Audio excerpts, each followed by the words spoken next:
नमस्कार, मी सुमित जगदाळे. जनवार्तामध्ये आपल्या सर्वांचं स्वागत. पाहुयात पुण्यातील काही विशेष घडामोडी.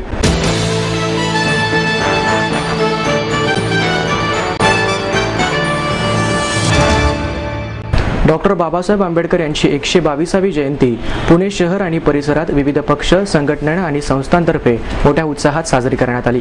जिल्हाधिकारी कार्यालय समोरील डॉक्टर बाबासाहेब आंबेडकर यांच्या पुतळ्याला महापौर वैशाली बनकर, महापालिका आयुक्त महेश पाठक, उपमहापौर दीपक मानकर, स्थायी समिती अध्यक्ष विशाल तांबे यांनी पुष्पहार अर्पण करून आणि मेणबत्ती लावून अभिवादन केले. तसेच हजारो भीमसैनिकांनीही बाबासाहेबांच्या पुतळ्याला पुष्पहार अर्पण करण्यासाठी गर्दी केली होती आणि विविध पक्ष, संघटनांनीही बाबासाहेबांच्या पुतळ्याला पुष्पहार अर्पण केले. यावेळी महानगरपालिकेच्या वतीने पुतळ्याला अभिवादन करायला येणाऱ्या नागरिकांचे निळे पट्टे, गुलाब देऊन स्वागत करण्यात आले. यावेळी जमलेल्या नागरिकांनी बाबासाहेबांचा विजय असो अशा घोषणा दिल्या. यावेळी विविध प्रकारचे स्टॉल्सही लावण्यात आले आणि खाऊचे वाटपही करण्यात आले. तसेच डॉक्टर बाबासाहेब आंबेडकरांना अभिवादन करण्यासाठी विविध ठिकाणांवरून नागरिकांनी गर्दी केली होती.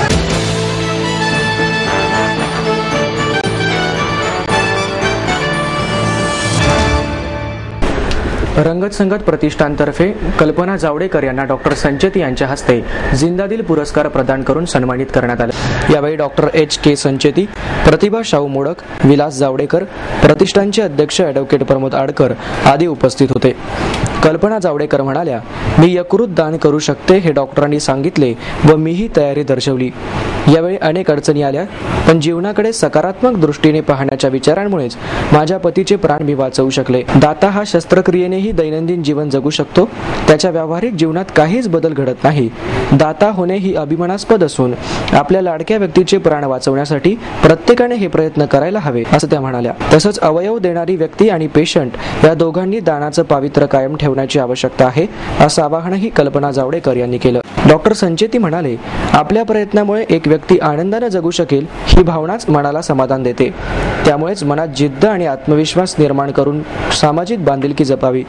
तसंच संस्कृती आणि संस्कार म्हणजे दुसऱ्याला उपयोगी पडणे होय. आपल्या आटोक्याच्या बाहेर असलेल्या गोष्टींसाठी परमेश्वर काहीतरी व्यवस्था करून ठेवतो. विलास जावडेकर यांनी पत्नीच्या या प्रयत्नाला मनापासून सलाम करताना म्हणाले, संचेती यांच्या निवड समितीचे मी मनापासून आभार मानतो. कल्पनाने डोनर म्हणून जे काम केलं त्यामुळे मी इथं आज उभा आहे. भारतात अशी 3000 ऑपरेशन झाली आहेत. त्यातील डोनरपैकी किती डोनर्सनी त्यांच्या पुढचं काम केलं आहे का? खरं तर कल्पनाचा हा पुरस्कार देऊन तो सन्मान करण्यात आला आहे. तो सन्मान तिच्या पुढच्या वाटचालींकरता केला आहे असंही ते यावेळीस म्हणाले. कृतज्ञता आणि करुणा हे गुण माणसाजवळ असतील तर तो मोठा होतो. जेव्हा लोखंड वितळते तेव्हा एखादे शस्त्र निर्माण होते. सोने वितळते तेव्हा दागिना निर्माण होतो. पण जेव्हा माणूस वितळतो तेव्हा महामानव निर्माण होतो. पुरुष सेवा करू शकतात, पण वात्सल्य व प्रेम हे महिलाच देऊ शकते असं प्रतिभा शाहू मोडक म्हणाले. माहेर सोडून सासरी आले. इथेही प्रेमाची, मायेची माणसं होती. पण माझं भविष्य सुरक्षित आहे याचा आनंद, आत्मविश्वास वाढवणारा होता. Samruddha Jeevan multistate multipurpose cooperative society limited. गुंतवणूक भावनांची, आनंद लक्षावधीचा. Samruddha Jeevan multistate multipurpose cooperative society limited.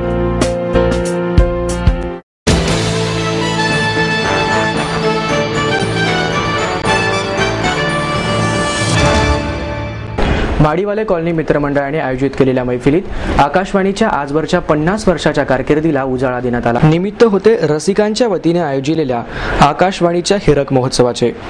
नमस्कार, हे आकाशवाणीचं पुणे केंद्र आहे. सायंकाळचे 7 वाजले आहेत अशी उद्घोषणा करीत मनामनात घर करून राहिलेली आकाशवाणीची ती विशिष्ट संकेत धून सादर करीत लता मंगेशकर, गजानन वाटवे, गदिमांपासून सुधीर मोघे यांच्या अनेक गाजलेल्या रचना सादर करीत रसिकांच्या जीवनात आनंदाच्या लहरी निर्माण करणाऱ्या आकाशवाणीच्या वाटचालीला उजाळा देण्यात आला. आकाशवाणीवरील ओळखीच्या आवाजांनी असंख्य रसिकांच्या मनात घर केले आहे याची जाणीव ठेवून माडीवाले कॉलनी मित्रमंडळानं या अनोख्या मैफिलीच्या आयोजनासाठी पुढाकार. कॉलनीतील त्रिकोणी बागेत झालेल्या या मैफिलीत प्रमोद रानडे, राजेश दातार, पालवी बापट, योगिता गोडबोले हे गायक सहभागी झाले होते.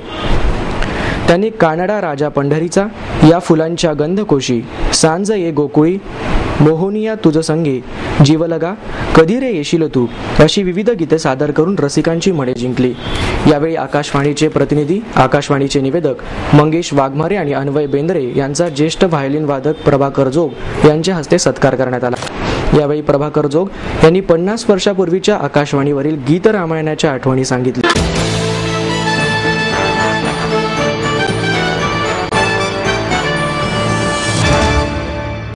चित्रपटसृष्टीच्या शताब्दी महोत्सवानिमित्त सेवा मित्र मंडळाच्या वतीनं 16 चित्रपट महोत्सवाचं आयोजन करण्यात आलं आहे, अशी माहिती किशोर सरपोतदार, सुरेश एकबोटे, आनंद सराफ, शिरीष मोहिते, ॲडव्होकेट नितीन झंजाड यांनी दिली। 20 ते 22 एप्रिल दरम्यान या महोत्सवाचं आयोजन करण्यात आले आहे।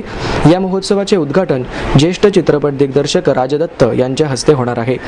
सेवा मित्र मंडळ चौक, शुक्रवार पेठ, फडगेट पोलीस चौकीसमोर सायंकाळी 7 वाजता चित्रपट दाखवण्यात येणार आहेत। या महोत्सवामध्ये भालजी पेंढारकर यांच्या राजा शिवछत्रपती, मधुचंद्र, पेडगावचे शहाणे हे चित्रपट दाखवण्यात येणार आहे।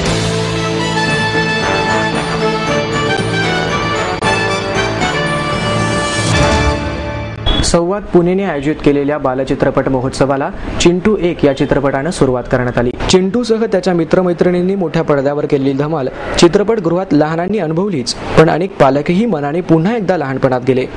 बालकांसाठी आयोजिलेल्या चित्रपट महोत्सवाचा पालकांनीही तितकाच भरभरून आनंद घेतला। पडद्यावर जशी चिंटूची धमाल चालू होती, तसा प्रेक्षागृहात मुलांचा कल्ला चालू होता। चिंटूकार प्रभाकर वाडेकर व चारुहास पंडित, चिंटूच्या भूमिकेतील शुभंकर आत्रे, सुनील महाजन, निकिता मोघे, नियन जोशी आदी यावेळी उपस्थित।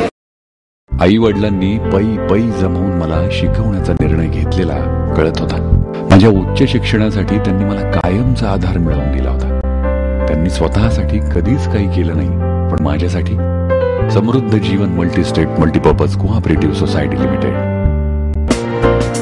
गुंतवणूक भावनांची, आनंद लक्षावधीचा।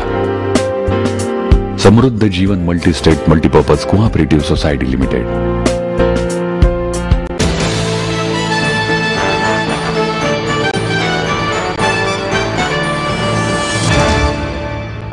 डॉक्टर बाबासाहेब आंबेडकर हे केवळ दलितांचे कैवारी नव्हते, तर देशाच्या भवितव्याचा विचार करणारे राष्ट्रीय नेते होते, असं प्रतिपादन नरेंद्र जाधव यांनी केलं। महानगरपालिका शिक्षण मंडळाच्या वतीनं डॉक्टर बाबासाहेब आंबेडकर जयंतीनिमित्त घेण्यात आलेल्या विविध स्पर्धेचे बक्षीस वितरण डॉक्टर जाधव यांच्या हस्ते करण्यात आले।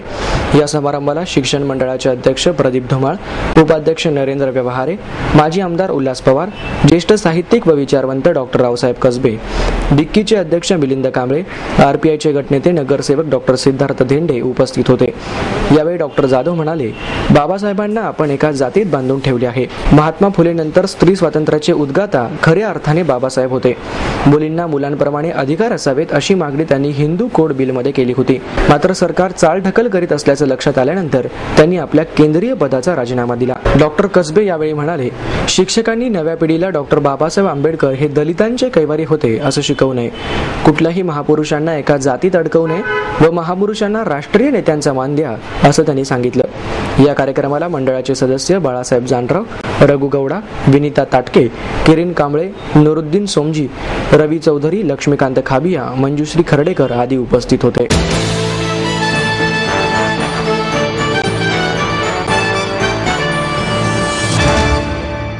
इंडियन मॅजिक आय निर्मित चिंटू 2 हा चित्रपट 19 एप्रिल रोजी प्रदर्शित होणार आहे।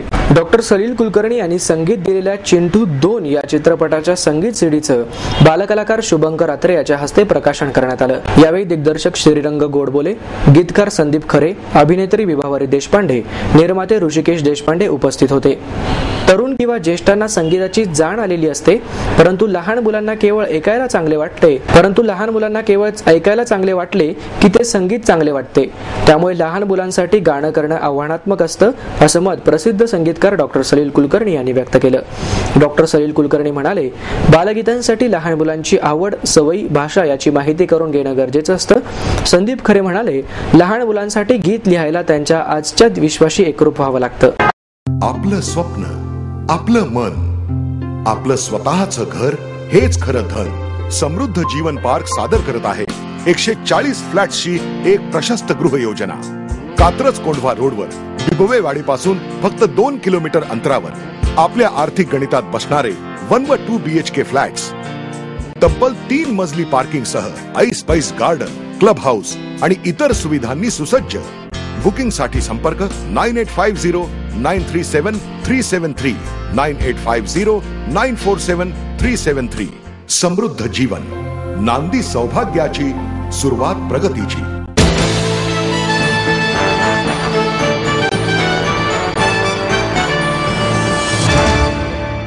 याबरोबरच आजचं बातमीपत्र संपलं. उद्या पुन्हा भेटूया याच वेळी. नमस्कार.